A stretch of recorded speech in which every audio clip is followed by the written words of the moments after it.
اگر اس وقت ہم نے یہ آئین کا قتل ہونے دیا، یہ رکنا نہیں ہے پھر کہیں۔ سب کو یاد ہونا چاہیے کہ ایک دفعہ کہا تھا میں 90 دن میں الیکشن کروا دوں گا، اور اس کے بعد 11 سال تک ایک آمریت کے ملک اس پہ پڑا رہا تھا۔ تو یہ جو آئین کے اوپر آتا ہوں کہ جو انہوں نے آئین کے اوپر واردات کی ہے کہ جی ہم 8 اکتوبر پہ چلا گیا الیکشن، مجھے یہ بتائیں کہ کون آج گارنٹی کرے گا کہ 8 اکتوبر کو الیکشن ہوگا یا نہیں ہوگا؟ جب یہ وجہ دے دی کہ جی آج پتہ نہیں پیسے نہیں ہیں یا جو بھی ہے سیکیورٹی، کوئی بھی بہانہ تو کوئی بھی مار سکتے ہیں، تو کیا گارنٹی ہے کہ 8 اکتوبر کو یہ نہیں ہوگا؟ کون بتائے گا کہ کون فیصلہ کرے گا کہ جی اب الیکشن کروانے کا ماحول ٹھیک ہو گیا؟ یہ کون فیصلہ کرے گا؟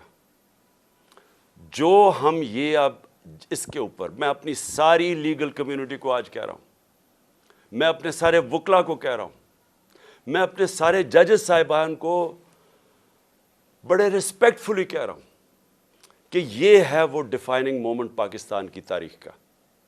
اگر اس وقت ہم نے یہ آئین کا قتل ہونے دیا، یہ رکنا نہیں ہے پھر کہیں۔ سب کو یاد ہونا چاہیے کہ ایک دفعہ کہا تھا میں 90 دن میں الیکشن کروا دوں گا، اور اس کے بعد 11 سال تک ایک آمریت کے ملک اس پہ پڑا رہا تھا۔ تو آج بھی اگر ہم یہاں سے ہٹتے ہیں، یہ پھر رکنے نہیں لگی بات۔ اور میں ساری قوم کو آج کہہ رہا ہوں، آزاد قوم وہ ہوتی ہے جدھر قانون کی حکمرانی ہوتی ہے، رول آف لا ہوتا ہے۔ جس ملک میں رول آف لا نہیں ہے وہاں طاقتور کمزور کے اوپر حاوی ہو جاتا ہے۔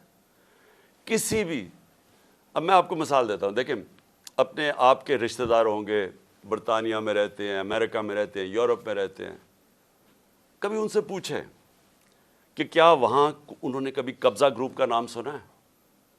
کبھی کسی کی پراپرٹی کے اوپر قبضہ ہوا ہے؟ کسی طاقتور نے کیا ہے؟ نہیں کر سکتا، کیونکہ قانون کا مطلب ہوتا ہے کمزور کو طاقتور سے اس کی حفاظت کرنا، اس کو تحفظ دینا، اس کو کہتے ہیں انصاف۔ جب حضرت عمر، حضرت ابوبکر، حضرت علی، ان کی پہلی سٹیٹمنٹ دیکھ لیں، جب وہ خلیفہ بنے پہلی سٹیٹمنٹ کیا تھی کہ کمزور اور طاقتور کو میں قانون کے سامنے ایک برابر کروں گا، یعنی انصاف قائم کروں گا۔ یہ بنیادی ضرورت ہوتی ہے قوم کی۔ انصاف ہی قوموں کو آزاد کرتا ہے۔ ان عربوں کو جنہوں نے میرے نبی صلی اللہ علیہ وسلم نے ایک قوم بنایا تھا، ایک قبیلوں کو ملا کے قوم بنایا تھا جس نے دنیا کی امامت کی تھی، اس کی بنیاد انصاف پہ رکھی گئی تھی، رول آف لا پہ۔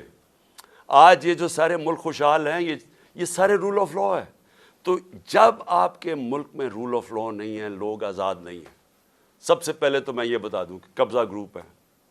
اس کے بعد دیکھیں کبھی سنا ہے کہ برطانیہ کے اندر یا یورپ کے اندر کسی کو این آر او دیا گیا ہو؟ کسی نے پبلک کا پیسہ چوری کیا اس کو این آر او ملا ہو؟ کبھی سنا ہے؟ کبھی سنا ہے کہ جو آج تحریک انصاف کے ساتھ ہو رہا ہے؟ راتوں کو پولیس ہمارے لوگوں کے گھروں میں گھستی ہے۔ پہلے انہوں نے 25 میں کو یہ کیا، رات کے 2-2 3-3 بجے لوگوں کے گھروں میں گھسے، وہاں لوگوں کو اٹھا کے لے گئے، وہ عورتیں تھیں ان کو ذلیل کیا، گالیاں نکالی پولیس نے۔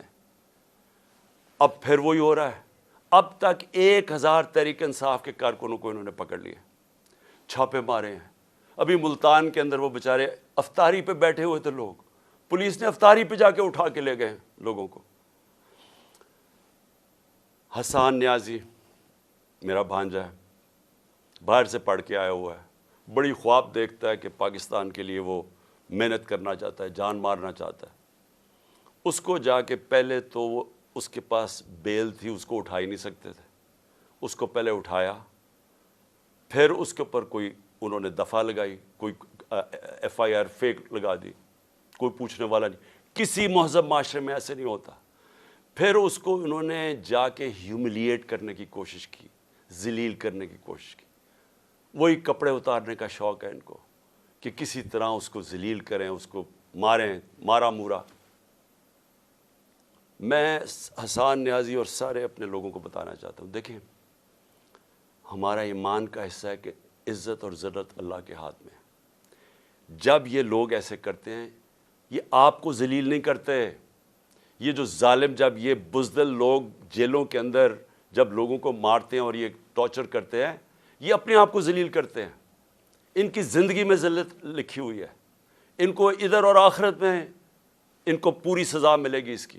انگریز کے زمانے میں جب ہم غلام تھے انگریز کے، کبھی پولیٹیکل پرزنرز کو اس طرح ٹارچر نہیں کرتے تھے جو شہباز گل سے کیا، جو اعظم سواتی سے کیا، ننگا کر کے ان کو، جو میڈیا کے لوگوں سے کیا، جو جمیل فاروقی سے کیا، جو ہمارے سوشل میڈیا کے لوگوں کو پکڑ کے ننگا کر کے مارنا. یہ کوئی مہذب معاشرے میں ایسے نہیں ہوتا. آزاد ملکوں کے اندر یہ نہیں ہوتا. یہ صرف غلاموں کے ساتھ کرتے ہیں. اگر امریکہ نے کبھی کیا بھی تھا ٹارچر تو وہ دوسرے ملکوں میں جا کے کرتے تھے. اپنے ملک کے قانون ان کو اجازت نہیں دیتے تھے. گوانٹانامو اس لیے بنایا کہ وہ اپنے ملک سے باہر تھا، تو ادھر جا کے ان سے وہ چیزیں کرتے تھے جو اپنے ملک کے قوانین ان کو اجازت نہیں دیتے تھے. پرائے لوگوں سے بھی، فورنرز کو بھی اجازت نہیں دیتے کہ اپنے ملک میں ان کو ٹارچر کریں. ہمارے اپنے ملک میں جو پولیٹیکل پریزنس ہے اور جس طرح کا ان کو رویہ رکھا ہوا ہے، یعنی میں کبھی اپنی زندگی میں نہیں سوچتا تھا کہ ہماری ریاست اتنی نیچے گر سکتی ہے. اظہر مشوانی نوجوان ہے، وہ سوشل میڈیا کا، اس کو اٹھا لیا، ابھی تک نہیں پتا کدھر ہے وہ. اس کے ماں باپ کی مجھے میسج، اس کے بھائی بیچارے مجھے ملنے آئے، غائب کر دیا اس کو. کیا اس کا قصور ہے؟ خوف پھیلانے کے لیے کہ یہاں ریاست ایسی ہے کہ آپ کو کچھ بھی کر سکتی ہے، تاکہ سب ڈر کے گھر میں ڈر کے رہے سارے. شاہد حسین انگلینڈ میں کامیاب بزنس مین، ایک پاکستان کی درد رکھتا ہوا کہ جی میں ملک کے لیے کچھ کرنا چاہتا ہوں، وہ یہاں کام کر رہا تھا، اس کو کل اٹھا کے غائب کر دیا، پتہ ہی نہیں وہ کدھر ہے. 1000 کارکن ہمارا اس وقت جیلوں میں ہے. اس میں سے ایک نوجوان ہے فہد، وہ اسپیشل چائلڈ ہے. وہ ضلع شاہ کی طرح وہ بھی ایک، کیا اسے ہم کہیں، درویش ہے. وہ یعنی اسپیشل چائلڈ ہے، وہ ملنگ ہے. اس کی بہنوں کی میسیجز آ رہی ہیں کہ جی وہ 14 سے اس کو غائب کیا ہوا اٹھا کے. یہاں 14 یہ جو پورا قلعہ زبان پاک کا قلعہ فتح کرنے کے لیے جو 3 طرف سے حملہ ہوا تھا اس کو اٹھا کے لے گئے. کسی پاکستانیوں کسی آزاد معاشرے میں ایسے نہیں ہوتا. یہ مقبوضہ کشمیر میں کر رہے ہیں ایسے. جو یہاں ہو رہا ہے کشمیریوں کے ساتھ اظہار یکجہتی کرتے ہیں اس لیے کہ ان سے یہ ظلم ہو رہا ہے، فلسطینیوں سے یہ ہوتا ہے، یہ ہمارے سے ہو رہا ہے یہاں.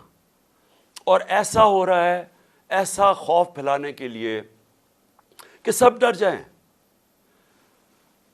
عامر مغل ہمارا کارکن ادھر اسلام آباد کا، وہ نہیں تھا گھر میں، اس کے بچے کو 11 سال کے بچے کو اٹھا کے لے گئے. کون سے ملک میں یہ ہوتا ہے؟ میں پھر سے پوچھتا ہوں کہ کون سے ملک میں یہ ہوتا ہے؟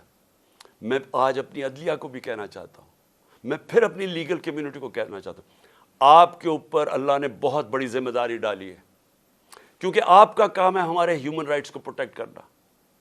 اور اس کے بعد میں اپنے گھر کا میں آخر میں آتا ہوں اس لیے کہ عدالت میں نے آج جج صاحب کو عدالت میں بتایا، میں نے کہا آپ نے کہا تھا کہ میرے گھر اگر کوئی سرچ وارنٹ لینے آئے گا تو وہ آپ نے طے کیا کہ ایک ان کا کوئی ایس پی پولیس تھا اور ایک ہمارا آدمی، اور وہ اکٹھے سرچ کریں گے. ہم نے کہا بسم اللہ. 40 لوگوں نے دروازہ توڑ کے میرے گھر گھسائے اور تب